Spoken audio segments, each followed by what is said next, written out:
Hi bro. Hi. ఇప్పుడు పవన్ కళ్యాణ్ అన్న అంటే మీకు ఎందుకు అంత ఇష్టం? ఫస్ట్ ఇదే క్వశ్చన్ అడుగుతున్నా, ఎందుకు అంత ఎక్కువ ఇష్టం? అంటే చిన్నప్పటి నుంచి ఆయన సినిమాలు చూస్తూ బతికేవాడిని, అందుకనే చాలా ఇష్టం. ఆయన మేనరికంలో కానీ మన రాజకీయ వ్యక్తిత్వంలో కానీ ఇప్పుడు పెద్దలకి సేవ చేస్తున్నాం కదా, దాన్ని బట్టి ఇష్టం. అయితే ఇప్పుడు హరిహర వీరమల్లు అనే మూవీ కూడా వస్తుంది కదా, ఆ మూవీ ఎలా ఉంటుంది అనుకుంటున్నారు మరి మీరు?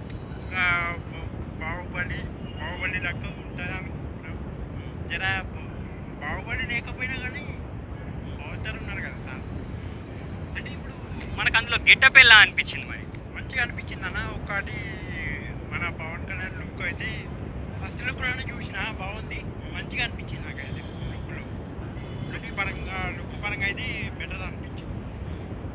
అంటే ఇప్పుడు పిఠాపురంలో అన్న ఎమ్మెల్యే కూడా పోటీ చేస్తున్నాడు కదా, ఎన్ని వేల మెజార్టీ తోటి గెలుస్తారు అనుకుంటున్నారు? లక్షల మెజారిటీతో గెలుస్తారన్న. అంటే ఇప్పుడు అన్నది ఓజీ మూవీ కూడా వస్తుంది కదా, అది ఎలా ఉంటుంది అనుకుంటున్నారు? అది అంటే డైరెక్టర్ కూడా ఇదివరకు పవన్ కళ్యాణ్ అన్న ఫ్యానే, గబ్బర్ సింగ్ అప్పుడు డ్యాన్సులు చేసి ఇప్పుడు పవన్ అన్నతోటే సినిమా చేస్తున్నాడు కదా. అదే ఓజీ గురించి చెప్పాలంటే అది ఒక రికార్డు బదలగొట్టే సినిమా అవుతుంది.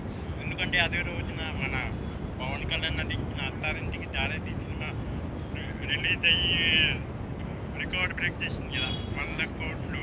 ఇది 250 గాను పర్లేదు. 250 పర్లేదు. అంటే ఇప్పుడు మరి మీరు ఎప్పుడన్నా డైరెక్ట్గా పవన్ కళ్యాణ్ చూడడం జరిగిందా?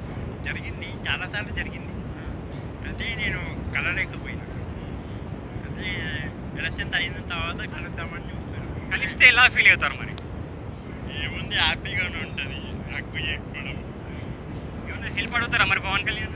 ఏం హెల్ప్ లేదన్న, ఏం హెల్ప్ లేదు. చాలు దేవుడు దయ వల్ల చూస్తే చాలా అంతే.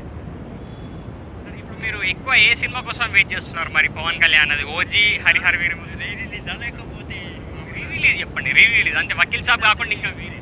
రీ రిలీజ్ అంటే గబ్బర్ సింగ్, అందరింటికి దారేది, బద్రి. నేను అప్పుడు చూడలేదు బద్రి. ఆ సినిమా కోసం వెయిట్. ఇప్పుడు మళ్ళీ రిలీజ్ అవుతున్న సినిమాలో ఫస్ట్ ఉస్తాద్, తర్వాత ఓజీ, తర్వాత హరిహర వీరమల్లు లాస్ట్. అంటే ఇప్పుడు పవన్ కళ్యాణ్ ను చాలా మంది దేవునితో పోలుస్తూ ఉంటారు కదా, ఎందుకు అన్నట్టు మరి అది? అంటే ఆయన అందరికీ సేవ చేస్తున్నా కదా, దానివల్ల దేవుడు మా గుండెల్లో దేవుడు అని అనుకుంటాం. ముక్కలో పవన్ అన్న గురించి చెప్పాలనుకుంటే ఏమని చెప్తారు? ఇది పవర్ స్టార్ పవన్ కళ్యాణ్ గారి గురించి చెప్పాలంటే ఒక మాటలో చెప్పాలంటే ఇది రియల్ గ్రేట్ మ్యాన్. ఎందుకంటే ఆయన ప్రజల్లో సేవ చేస్తున్నారు. వాళ్ళ యాత్ర ఎన్ని నిందలు వేసినా ఆయన ఒక్క మాటలో సమాధానం చెప్పడానికి రెడీగా ఉన్నారు. ఎన్నికల తర్వాత ఇప్పుడైతే టాలెంట్